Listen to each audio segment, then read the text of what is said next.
Assalamualaikum dan selamat pagi semua. Alright, so next kita nak tengok IC diagram.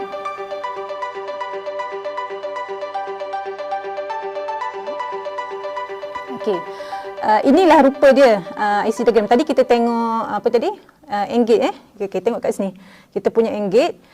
Dalam satu IC ni, okay, ni kita panggil IC 7408. Okay, dalam satu IC ni dia ada 4 N-gate. Dia boleh memuatkan 4 N-gate. Alright. Di mana setiap N-gate ni dia ada 2 input. Okay, kita boleh tengoklah N-gate yang kat atas ni.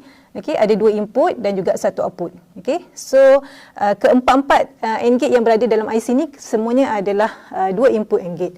Okay, kemudian kita ada juga IC 7432 untuk OR gate, 7404 untuk NOT gate dan juga 7402 untuk NOR gate. Jadi ada macam dalam nota tu boleh tengoklah saya ada senaraikan lagi IC-IC yang lain. Okey, jadi dalam real application awak perlu gunakan IC ni untuk develop the circuit. Alright. Ini simple IC lah. Dia ada juga IC untuk benda-benda lain. Contoh nanti bila awak belajar tentang medium scale integrated, dia ada IC untuk magnetic comparator, ada IC dia, untuk encoder ada IC dia. Setiap IC ni boleh buat application-application yang tersendiri. Okey. Ini kita punya IC dia. Okey, kita ada yang berwarna putih tu kita panggil sebagai input output pin. Okey, kalau input output pin ni dekat dalam IC diagram ni, yang ni lah. Okey, kita nampak ada pin nombor 14, pin nombor 13, pin nombor 12. Okey. So yang ini adalah input output pin lah semua ni. So input output pin ni adalah yang ni, yang warna putih tadi kan. Alright, so nanti bila you guna breadboard, you akan masukkan IC ni ke dalam lubang-lubang pada breadboard tersebut. Alright, and then how to use the IC and how to refer the IC ni bila kita ada apa ni? Macam mana nak tahu the position of the input output pin tersebut kan?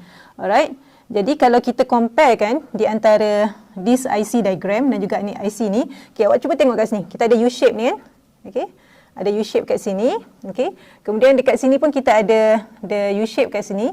Okey, ini bila kita nak baca dia punya input output pin, this is the indicator untuk kita tahu the correct position of the IC tadi. Okey, so based on this one, so ini adalah pin nombor 1 kan? Pin nombor 1 di sebelah sini. Okey, so kita compare to the IC yang betul tadi. So input pin nombor 1 adalah di sini. Okay, that's how to use the IC when you compare with when you read from the IC diagram tadilah. Alright, so pin nombor 2 berada dekat sini lah. So this is the pin number 2. And then bila nak guna IC ni, awak kena refer kepada dia punya IC diagram. Kena lihat, okay, pin nombor 1 function dia apa. Contoh macam ni, pin nombor 1 dan pin nombor 2 adalah input kepada AND gate. Kemudian pin nombor 3 adalah output kepada AND gate.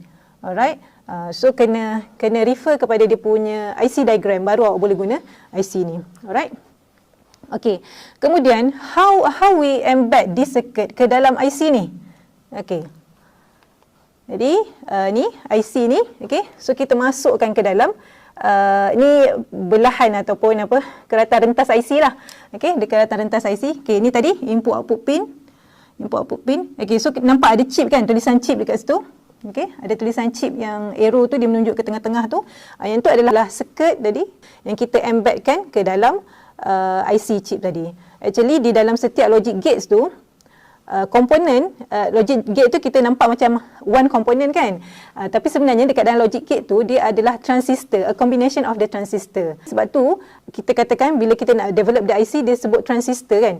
Setiap satu IC daripada 10 transistor boleh sampai beratus ribu transistor kita embedkan ke dalam satu IC, dalam satu chip. And then ini dia punya packaging of the IC. Kita ada yang jenis DIP dan dari satu jenis surface mount macam ni. Yang DIP tu kita boleh cucuk lah dalam, kalau ada breadboard tu kita boleh cucuk terus dalam breadboard. Tapi kalau jenis mount surface ni kita tak boleh cucuk dalam breadboard sebab kaki dia surface je. So kita kena guna PCB, kena solder ke atas PCB. Okay? Okey, itu tadi awak dah kenal dah rupa paras IC ataupun kita panggil fixed function logic. Okey, sebenarnya IC ni dia ada dua jenis. Ada dua jenis yang utamalah. Okey, yang pertama adalah TTL. Okey, TTL. TTL ni nama penuh dia transistor logic. Okey, dan juga yang kedua adalah CMOS. Kemudian Apa bezanya di antara TTL dengan CMOS ni? Okey, TTL dengan CMOS ni, okey, kita tengok kat sini table yang saya tulis kat sini. Okey, untuk TTL punya IC, dia menggunakan BJT transistor. So saya rasa awak familiar lah. BJT tu apa? Kemudian CMOS menggunakan FET, FET punya transistor. Okey, so menggunakan transistor yang berbeza. Okey, kemudian kita tengok kalau dalam TTL, dia low density, maksudnya bilangan transistor kat dalam tu tak banyak lah. Tapi kalau dalam CMOS ni, dia higher density, dia boleh embedkan lebih banyak transistor di dalam CMOS punya IC. Okay? And then seterusnya dari segi power consumption, okay? TTL ni dia lebih banyak menggunakan power consumption sebab dia punya voltage untuk dia detect logic 1 tu di antara 4.5 volt hingga 5.5 volt. Tapi dalam CMOS di antara 2 volt. Okey, di antara 2 volt tu dia dah boleh detect dah. Benda tu adalah logic 1. Alright. So kita boleh katakan CMOS ni low power consumption. Okey, seterusnya adalah low noise immunity. Noise immunity ni dalam chapter 1 hari tu dah belajar kan? Noise immunity tu apa maksud dia? Okey, so dalam TTL ni dia tidak imun, okey. Dia macam kalau manusia ni dia tak kuatlah daya tahan badan dia. Okey, tapi CMOS ni dia lebih kuat lagi. Dia sebab tu kita kata dia punya noise immunity lebih bagus. Okey, dan akhir sekali CMOS ni lebih expensive. Dan juga TTL ni lebih murah. Okey, lebih murah. Sebab tu kalau kita tengok dekat lab kita, kita gunakan mostly IC kita adalah TTL IC. Okey, sebab dia lebih ekonomi lah untuk kita guna. Okey. Alright. Jadi itu saja untuk topik chapter 3 ni. Okay, saya dah cover overall semua untuk chapter 3. Awak dah tahu juga mengenai basic knowledge tentang IC. Okay, jadi dengan itu maka berakhirlah kita punya sesi untuk chapter 3 dan saya rasa setakat itu saja untuk kelas live kita pagi ini. Okay, so terima kasih dan Assalamualaikum.